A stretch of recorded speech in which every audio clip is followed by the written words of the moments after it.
চলছে ত্রয়োদশ জাতীয় সংসদ নির্বাচনের ভোট গ্রহণ। একই সাথে নেওয়া হচ্ছে জুলাই সনদ বাস্তবায়নের জন্য নেওয়া গণভোটও। অবাধ ও সুষ্ঠু ভোট গ্রহণে সবকিছু কঠোরভাবে নজরদারি করছে নির্বাচন কমিশন। সারা দেশে আজ সাধারণ ছুটি ঘোষণা করা হয়েছে। বিকেল 4:30 পর্যন্ত 299 আসনে একটানা ভোট গ্রহণ চলবে। বেশিরভাগ কেন্দ্র থাকছে সিসি ক্যামেরার আওতায়।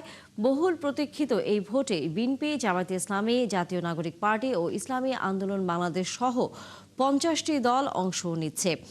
প্রতিদ্বন্দ্বী প্রার্থীর সংখ্যা 2028 জন, রাজনৈতিক দলের প্রার্থী 1755 ও স্বতন্ত্র রয়েছেন 273 জন। ভোটের মাঠে শান্তিপূর্ণ পরিবেশ বজায় রাখতে মোতায়েন থাকছে আইনশৃঙ্খলা রক্ষাকারী বাহিনীর সদস্য প্রায় 10 লাখ। এর বাইরে সশস্ত্র বাহিনীর সদস্য, আইনশৃঙ্খলা রক্ষাকারী বাহিনী, নির্বাহী ও বিচারিক হাকিম নির্বাচনী মাঠে রয়েছেন। এবার মোট ভোটার 12,77,11,793 জন। প্রবাসী ও দেশে মোট পোস্টাল ব্যালটে ভোট দিয়েছেন 11,63,000-এর বেশি ভোটার।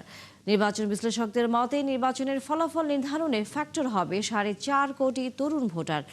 2008 সালের পর এবারই প্রথম বেশিরভাগ ভোটার ভোট কেন্দ্রে যাবেন বলে প্রত্যাশা করছে ইসি। বহুল প্রতীক্ষিত নির্বাচন এবং গত 15 বছরে যারা আসলে ভোট দেননি, এবার প্রথম হয়তো অনেকেই ভোট দিতে যাচ্ছেন এবং আমিও যাচ্ছি এবং আশা করছি যে খুব সুন্দর একটা ভোট হবে। বেশ ভালো লাগছে, সবাই যে স্বতঃস্ফূর্তভাবে অংশগ্রহণ করছে, অনেক ভালো লাগতেছে। দেখা যাক শেষ পর্যন্ত কি হয়।